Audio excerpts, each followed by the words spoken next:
இன்னைக்கு நல்ல காரசாரமான நாட்டுக்கோழி குழம்பு எப்படி பண்ணலான்னு பார்க்கலாமா? வாங்க வீடியோக்குள்ளே போகலாம். ஒரு பவுலில் நான் நாட்டுக்கோழியை நல்லா க்ளீன் பண்ணி வச்சுருக்கிறேன்.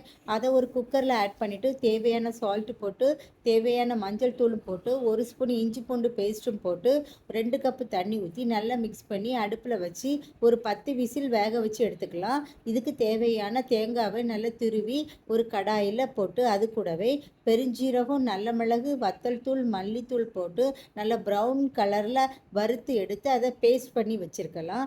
இன்னொரு கடாயில் ஆயில் ஊற்றி பெருஞ்சீரகம், பட்டை, ஏலக்காய், கிராம்பு எல்லாமே ஆட் பண்ணிவிட்டு கூடவே கருவேப்பிலை, ரம்பலை போட்டுக்கலாம்.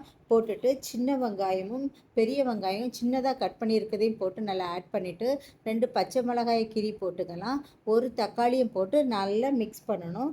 நல்லா மிக்ஸ் பண்ணிவிட்டு கூடவே நம்ம பாயில் பண்ணி வச்சுருக்கிற நாட்டுக்கோழியும் உள்ளே போட்டு ஆட் பண்ணணும். ஆட் பண்ணிவிட்டு இதுக்கு தேவையான கரம் மசாலா, சிக்கன் மசாலா, மஞ்சள் தூள் இந்த 3ஐயும் ஆட் பண்ணணும்.